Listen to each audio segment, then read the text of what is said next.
मेरे भगवत प्रेमी श्रोता बंधुओं, आपका हमारे YouTube चैनल पर हार्दिक अभिनंदन है। मैं पंडित अवध प्रताप तिवारी कथाकार आज कथा लाया हूँ। ये कैसी कथा है? ये कैसी कथा है मेरे भगवत प्रेमी श्रोता बंधुओं? आज के पंडितों पर वर्णित ये कथा आपके समक्ष पेश कर रहा हूँ।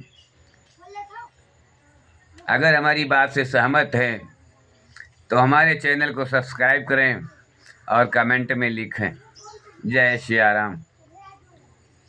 मैं गया था एक जगह भागवत सुनने। भागवत कथा, श्रीमद् भागवत कथा प्रारंभ था। कथा सुनने गया तो मैं बैठा रह गया। घंटों तक राग रागनी चलती रही, करवासन होता रहा। तरह तरह के भोजपुरी, तरह तरह की लचारी, दादरा, कहारवा चलता रहा।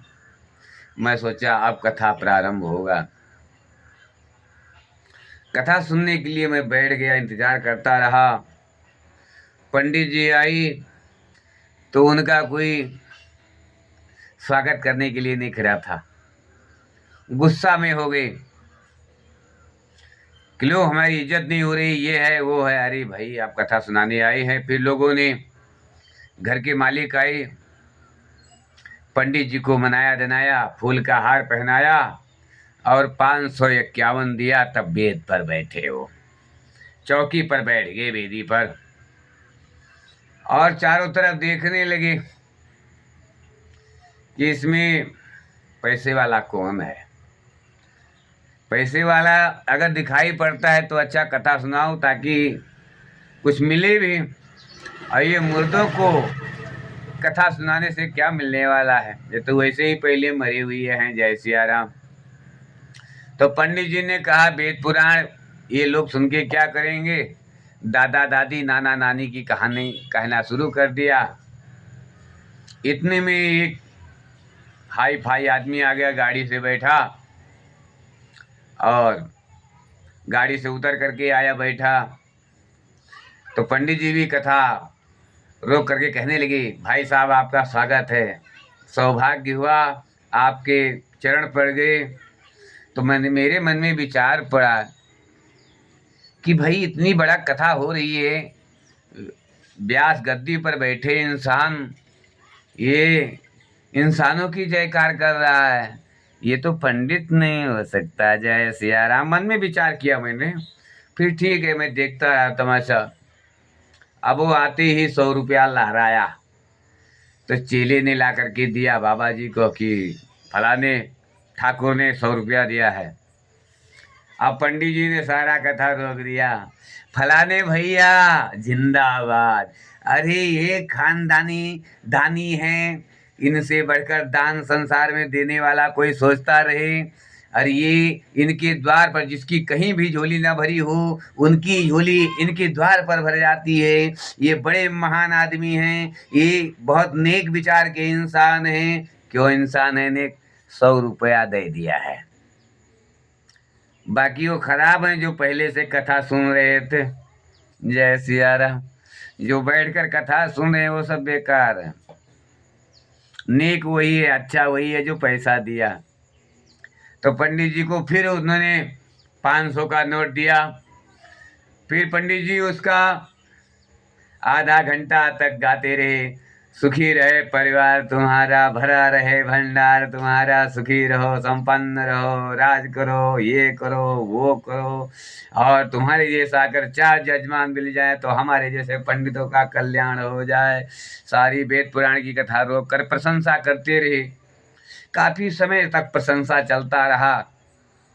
फिर दूसरा कोई वीआईपी आदमी आ गया, उसको देखते ही कहा, अरे पंडित जी पंडित जी ने कहा, आइए आइए आइए, आपका ही इंतजार हो रहा था, आपके बगैर मेरी सारी सभा सून मार रही थी। जय सिया राम, जय सिया राम। वो पहुंचते ही वीआईपी दूसरा आदमी पहुंचा तो उसने 500 का 2 नोट दिया। तो पंडित जी तखत के नीचे भी उतर आए और उसका वंदन करने लगे, हे प्रभु आपका चरण यहाँ पड़ते ही धरती धन्य हो गई। आप नहीं आते तो हमारा ये आपका आने का सौभाग्य मुझे प्राप्त हुआ। आप जैसे महान व्यक्ति हमारे द्वार पर आए, मैं आपकी सेवा कैसे करूं? अरे मूर्ख पंडित, वेद छोड़ करके क्यों इसके पीछे पड़ा हो? भगवान से बड़ा है क्या ये? जय सिया राम। तो पंडित जी ने बड़ा इधर की उधर सुनाया। अब कथा चालू था वेद पुराण का, चालू कर दिया परपंच कि मोदी बहुत अच्छे हैं, योगी बहुत अच्छे हैं, ये फलनवा बड़ा खराब है, ये फलनवा ऐसा खराब है, उसको वोट नहीं देना है। सारी जनता से अनुरोध करने लगे कि इनको वोट दो, इनको वोट दो, उनको वोट दो। अब भाई ये कलयुग का रामायण मेरे समझ में नहीं आया। मैं बैठा रहा, काफी समय तक परपंच चलता रहा। जैसे वो वीआईपी दोनों आदमी उठकर चलने लगे कि मुझे विलम्ब हो रहा है, अब हम अपने अपने स्थान पर जाना चाहते हैं, तो पंडित जी ने क्या कहा? आरती की तैयारी करो। जय सिया राम। अभी तो दिए हैं, अभी आरती में चढ़ा के जाएंगे ये लोग। जल्दी करो, आरती कर लो, आज की कथा यहीं पर समाप्त करते हैं। अब मेरे समझ में नहीं आया कि ये कौन सी कथा प्रारंभ हुई, कौन सी कथा में ये पंडित जी कौन सी कथा कह रहे थे, और कौन से वेद पुराण की कथा यहाँ बैठाया गया, यानी प्रारंभ है अनुष्ठान किस कथा का लिया गया है, कुछ समझ में नहीं आया। मैं रात भर सोचता रहा, हे भगवान ये कैसी कथा है? जो कथा मैं आपको सुना रहा हूँ ये वही कथा है। जय सिया राम। आज की हमारी कैसी कथा लग रही है? अच्छी लग रही है तो चैनल को सब्सक्राइब करें और कमेंट में लिखें जय सिया राम।